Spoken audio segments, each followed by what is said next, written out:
इस देश में लोकतंत्र है, अगर इस देश में समानता है, अगर इस देश के नेता, विधायक, मंत्री न्यायप्रिय हैं, इस देश के अधिकारी न्यायप्रिय हैं, तो सबको न्यायप्रिय बात करनी चाहिए। ये जो जातिगत तुष्टीकरण की राजनीति है, ये बहुत ही दुर्भाग्यपूर्ण है और दुखद है और इस देश के लिए, इस लोकतंत्र के लिए, भारत के संविधान के खिलाफ है। और ये जिससे ज़्यादा योग्य इस देश के विधायक सांसद नहीं होते हैं। और जो देश का जो जज होता है, सर्वोच्च न्यायालय जो है, वो अगर कोई स्टेटमेंट दे रहा है तो उसका स्टेटमेंट तथ्य, तर्क और सबूतों पर होता है, ना कि जातिगत राजनीति से ओतप्रोत होता है। 10% आरक्षण उसके कब दिया गया? जब मध्य प्रदेश में, राजस्थान में, छत्तीसगढ़ में, 4-5 राज्यों में चुनाव हारे, उसके बाद इन्होंने 10% आरक्षण दिया। एक बात बताइए, जब आपने 10% आरक्षण दिया था तो तत्काल प्रभाव से 10% आरक्षण में उम्र सीमा में छूट, फीस में छूट, और जिस प्रकार से पंचायत के चुनाव में ओबीसी आरक्षण, एससी आरक्षण है, तो 10% सामान्य वर्ग के जो आर्थिक रूप से पिछड़े हैं वो अपना ईडब्ल्यूएस का कोटा लगाकर क्या उनके लिए आरक्षित सीटें नहीं होनी चाहिए थी? ये व्यवस्थाएं क्यों नहीं लागू की गई? दोस्तों नमस्कार। इस समय हम मौजूद हैं लखनऊ के नेहरू एन्क्लेव में और हमारे साथ इस समय मौजूद हैं सवर्ण आर्मी चीफ सर्वेश पांडे जी और उनके साथ महासचिव, राष्ट्रीय महासचिव शिवम सिंह जी और प्रदेश महासचिव हम प्रसाद चौबे जी। सबसे पहले हम बात करेंगे सर्वेश पांडे जी से। सर्वेश पांडे जी, बहुत स्वागत है आपका। जी धन्यवाद। सर्वप्रथम मैं आपसे जानना चाहूँगा कि सवर्ण आर्मी गठन करने की क्या ज़रूरत पड़ गई ऐसी? लगातार सवर्णों के ऊपर जो अन्याय अत्याचार हो रहा था, सवर्णों का शोषण हो रहा था, देश में जातिगत व्यवस्थाएं, जातिगत सुविधाएं दी जा रही थी और सवर्णों की उपेक्षा की जा रही थी। इन सब समस्याओं से लड़ने के लिए सवर्ण आर्मी का गठन किया गया है। उपेक्षा में आप कैसे समझते हैं? उपेक्षा क्या की जा रही थी? सरकारें दावे करती हैं हम सबका साथ और सबका विकास लेके काम करते हैं, एक तरफ हिंदुत्व का मुद्दा चल रहा है, आप सवर्णों को एक करने की बात कर रहे हैं, उनके हित की बात कर रहे हैं। कहाँ उपेक्षा आपको प्रतीत हुई कि उपेक्षा हो रही है? उत्तर प्रदेश में अगर अभी आप एक डेटा निकालेंगे तो 1000 से ज़्यादा पंडित जी लोगों की हत्या हुई है। और ऐसे ही तमाम क्षत्रिय समाज की भी हत्या हुई है, कायस्थ समाज के ऊपर भी कायस्थ समाज का भी उत्पीड़न हुआ है। और लगातार रेप के भी मामले आए हैं, जैसे काजल पांडे का प्रकरण प्रयागराज का, जिसमें एक 17 साल 18 साल की लड़की के साथ रेप करके उसकी हत्या कर दी जाती है। एक मथुरा का प्रकरण था जिसमें एक ब्राह्मण लड़की को चलती गाड़ी में, मतलब हाईवे पर जो एक्सप्रेसवे है उसमें रेप किया गया है। ठीक है। और ऐसे और कई सारे प्रकरण, एक प्रकरण आया था अयोध्या में, 7 साल की बच्ची का रेप करके हत्या कर दिया गया था, जिसमें लोग अनशन पर भी बैठे थे। लेकिन किसी भी बड़े नेता, राष्ट्रीय मीडिया के द्वारा ना कोई ट्वीट, ना कोई डिबेट, कोई भी चीज़ें नहीं की गई हैं। तो कारण क्या है? ये स्पष्ट है कि सवर्णों के साथ जब अन्याय अत्याचार होता है तो कोई सरकार नहीं बोलती है, कोई संस्थान नहीं बोलता है, इसलिए हम लोगों को बोलने के लिए मजबूर होना पड़ रहा है आज। अच्छा सर्वेश जी, आजकल एक ट्रेंड चला हुआ है, कहीं मुद्दा होता है दलित समाज पे दिखाते हैं अत्याचार हो रहा है तो सारे पॉलिटिशियन, सारे नेता वहाँ पहुँच जाते हैं। लेकिन अगर वहाँ पे उल्टा हो जाए, कहीं समर के ऊपर अत्याचार हो जाए और दलित कर रहा है तो कोई मतलब भी उनका नहीं आता और पहुँचते भी नहीं है, तो ये क्या कारण मानते हैं आप इसका? अगर इस देश में लोकतंत्र है, अगर इस देश में समानता है, अगर इस देश के नेता, विधायक, मंत्री न्यायप्रिय हैं, इस देश के अधिकारी न्यायप्रिय हैं, तो सबको न्यायप्रिय बात करनी चाहिए। शोषण चाहे दलितों का हो, शोषण चाहे सवर्णों का हो, शोषण शोषण होता है और उस शोषण के खिलाफ जो भी लीगल कार्रवाई होनी चाहिए। लेकिन ये जो जातिगत तुष्टीकरण की राजनीति है, ये बहुत ही दुर्भाग्यपूर्ण है और दुखद है और इस देश के लिए, इस लोकतंत्र के लिए, भारत के संविधान के खिलाफ है और ये बिल्कुल बंद होना चाहिए। शोषण तो हर व्यक्ति का होता है, किसी जाति का नहीं होता है। शोषण किसी भी जाति के किसी भी व्यक्ति का हो सकता है, तो उसे जातीय शोषण ना बताया जाए। क्या ब्राह्मणों का शोषण नहीं हो रहा? क्या क्षत्रियों का शोषण नहीं हो रहा? क्या कायस्थ बनिया भूमिहारों का शोषण नहीं हो? शोषण तो सबका हो रहा है।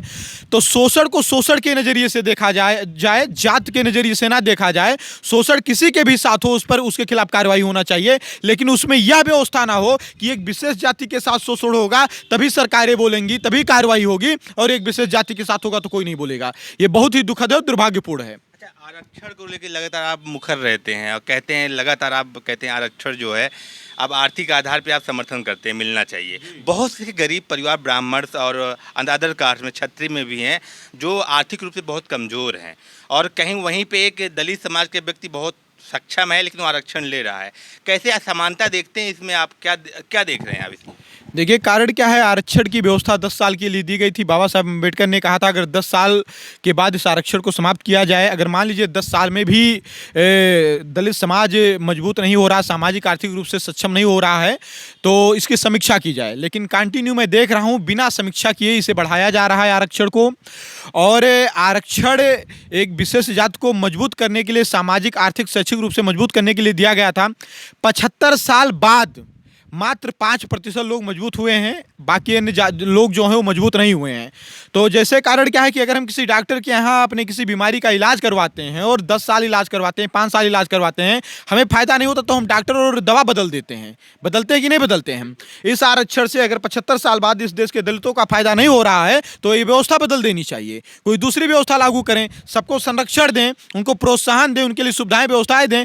आरक्षण की क्या आवश्यकता है? लेकिन इस देश का दुर्भाग्य कि इस देश में 50 सीटें, 100 सीटों में 50 सीटें एक विशेष जाति को दी जाएगी और 50 सीटें अनरिजर्व रहेगी, जिसमें किसी भी जाति का आएगा, जब बचेगा तो जनरल पाएगा। भाई ये कौन सी व्यवस्था है? मैं कहता हूं कि 100 की 100 सीटों को अनरिजर्व किया जाए, जो योग्य हो, जिसके अंदर क्षमता हो, वो उन सीटों पर कब्जा करे। क्या जिसकी जाति होगी वो कब्जा करेगा? इन चीजों का मैं बहुत जबरदस्त तरीके से विरोध करता हूं, इससे मैं बिल्कुल सहमत नहीं हूं। आपने बाबा साहब के नाम का बताया कि उन्होंने 10 साल के लिए जो है बताया था कि 10 साल एक डेटाबेस देखेंगे, अगर बदलाव आता है, मतलब मुख्य धारा में आप आते हैं, तब ये आरक्षण का सार्थक उपयोग हो पाएगा। लेकिन जिस प्रकार से चुनाव दर चुनाव ये आरक्षण का मुद्दा जो है एक वोट बैंक के रूप में इस्तेमाल किया जाता है, और अगर कोई सरकार इस पर बात करने का प्रयास करती है, इसको संशोधन करने की बात करती है, तो आंदोलन खड़े हो जाते हैं। और अभी हाल ही में सवर्णों को आर्थिक आधार पर 10% आरक्षण की बात की जाती है। दूसरी तरफ वो लागू कहीं जगह नहीं हुआ है। कैसे देख रहे हैं, सरकार क्या दोहरा रवैया अपना रही है?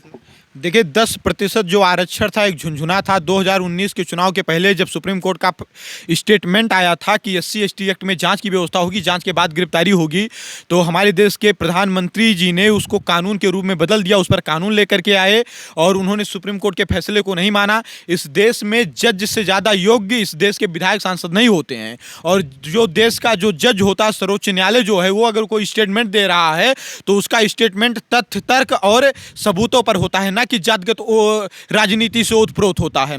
तो उसके बाद भी उसको पलट दिया गया। 10% आरक्षण उसके कब दिया गया? जब मध्य प्रदेश में, राजस्थान में, छत्तीसगढ़ में 4-5 राज्यों में चुनाव हारे, उसके बाद इन्होंने 10% आरक्षण दिया। एक बात बताइए, जब आपने 10% आरक्षण दिया था तो तत्काल प्रभाव से 10% आरक्षण में उम्र सीमा में छूट, फीस में छूट, और जिस प्रकार से पंचायत के चुनाव में OBC आरक्षण, SC आरक्षण है, तो 10% सामान्य वर्ग के जो आर्थिक रूप से पिछड़े हैं वो अपना EWS का कोटा लगाकर क्या उनके लिए आरक्षित सीटें नहीं होनी चाहिए थी? ये व्यवस्थाएं क्यों नहीं लागू की गई? आपने 10% का झुंझुना पकड़ाया। हमारे समाज का लड़का आज पढ़ने के बजाय 10% में फीस में और उम्र में छूट मिले, इसके लिए आंदोलन करना पड़ रहा है। तो इसका मतलब आप हमें भ्रमित तो ही कर रहे हैं। इस देश की सरकारें ने हर प्रकार से सौरों को भ्रमित करने का काम किया है, और भ्रमित करने के लिए और कुछ नहीं किया है इन्होंने। अच्छा, एक बहुत बड़ा मुद्दा UPSC को लेके भी चलता है। UPSC में कई ऐसे बच्चे हैं जो कि आरक्षण वालों से ज़्यादा नंबर पाते हैं, और इंटर में भी उनका अच्छे नंबर आते हैं, लेकिन उसके बाद मेरिट में वो नीचे चले जाते हैं। टीना डाबी जो है टॉप कर जाती हैं। तो जो ये एक प्रकार के छात्रों के लिहाज से अगर देखा जाए, कहीं ना कहीं ये उनका हक नहीं मारा जा रहा है। जो योग्य हैं, अगर योग्य जो पद पे नहीं बैठेंगे तो कौन बैठेगा? ऐसे जो सोशल मीडिया का युग है, 4-5 लाख लोग मुझे फॉलो करते हैं, और मुझे नहीं लग रहा है कि सौर समाज का कोई ऐसा दूसरा तीसरा घर होगा, मैं हर घर की बात तो नहीं कर रहा हूँ, दूसरा तीसरा घर होगा जो मुझे जानता ना हो कि कोई सर्वेश पांडे नामक व्यक्ति जो समाज के लिए संघर्ष कर रहा है। समाज के छात्र भी जान रहे हैं। आज हर एक छात्र के पास मोबाइल फ़ोन है, सभी लोग सोशल मीडिया चलाते हैं, फेसबुक, इंस्टाग्राम, ट्विटर चलाते हैं, और हर जगह पर हमारे वीडियो उपलब्ध हैं। उसके बाद भी अगर हमारे समाज के छात्र इसमें रुचि नहीं ले रहे हैं तो कहीं ना कहीं वो अपने भविष्य के साथ खिलवाड़ कर रहे हैं। आरक्षण से नुकसान हमसे ज़्यादा तो समाज के छात्रों को हो, छात्राओं को है, लेकिन अगर ये ट्वीट में व्यस्त हैं, इंस्टाग्राम के चैट में व्यस्त हैं, तो कहीं ना कहीं अपने भविष्य के साथ खिलवाड़ कर रहे हैं। सबसे ज़्यादा छात्र छात्राओं का ही नुकसान है। मैं आपके इस चैनल के माध्यम से फिर मैं कह रहा हूँ, मैं बार बार कहता हूँ कि मेरे समाज के छात्र छात्राएं किसी राजनीतिक पार्टी के लिए, किसी राजनीतिक पार्टी का लेफ्ट हैंड राइट हैंड बना कोई भी छात्र संगठन जो है, उस छात्र संगठन के लिए कभी काम ना करके सौर आर्मी के लिए काम करें, क्योंकि सौर आर्मी उनके हक और अधिकार की बात करती है और वो अपने हक और अधिकार के लिए लड़ें। उनका शोषण हो रहा है, वो 90% नंबर ला करके फेल कर दिए जा रहे हैं। फिर क्या मतलब है? जिन पार्टियों का हम जिंदाबाद मुर्दाबाद करते हैं, कभी हमारे स्कॉलरशिप रुकने पर किसी पार्टी ने आंदोलन किया हो तो बताओ? सामाजिक समरसता के नाम पर दलितों के यहाँ सौरों को भोजन करवाने का तो प्रयास किया जाता है, लेकिन कभी जब सौरों के बच्चों का स्कॉलरशिप फंसता है, सौरों के बच्चों से ज्यादा फीस ली जाती है, तो क्या सामाजिक समरसता के नाम पर दलितों को आगे आकर के आंदोलन नहीं करना चाहिए? दलितों की बात छोड़ दीजिए, जो नेता सामाजिक समरसता के नाम पर हमको उनके यहाँ भोजन करवाते हैं, क्या उनको साथ में खड़े होकर के उसके खिलाफ आंदोलन नहीं करना चाहिए? नहीं करते हैं, क्योंकि ये सवर्णों को मानसिक रूप से गुलाम बनाने का प्रयास कर रहे हैं। इनका उद्देश्य है कि बाभन ठाकुर जो सीना फुला करके चल रहे हैं, इनके सीने को पचकाया जाए, इनको घुटनों पर लाकर गिराया जाए, जूते के नोक पर रखा जाए। इनका मुख्य उद्देश्य यही है। ये अंतरजातीय शादियों को प्रमोट कर रहे हैं। इनका सारा प्लान है कि सवर्णों के मान सम्मान स्वाभिमान को कैसे गिराया जाए। लेकिन अब सवर्ण आर्मी का गठन हो चुका है, ऐसे इनके मंसूबे जो हैं कामयाब नहीं होंगे। और मेरे समाज का एक व्यक्ति जग रहा है। अब विभिन्न राजनीतिक पार्टियों से लोग भी आ रहे हैं संगठन से जुड़ने के लिए। मैं बहुत सारी ऐसी घटनाएं बता सकता हूं। जो भारतीय जनता पार्टी, कांग्रेस, सपा, बसपा के मंडल अध्यक्ष, बूथ अध्यक्ष रहे हैं लोग, उनके ऊपर फर्जी SC ST एक्ट लगवाया जाता है, जिनके लिए उन्होंने अपने भाई पटीदार से लड़कर के वोट मंगवाया, जिन्होंने अपने भाई पटीदार से लड़कर के वोट मंगवाया, उनके मुकदमे में उनका विधायक और नेता उनकी बात नहीं सुन रहा है। ऐसी ऐसी समस्याएं आ रही हैं। तो अब समाज भी समझेगा। थोड़ों से सिर्फ यही आह्वान है, यही निवेदन है कि संगठित होकर अपने हक और अधिकार के लिए लड़ें।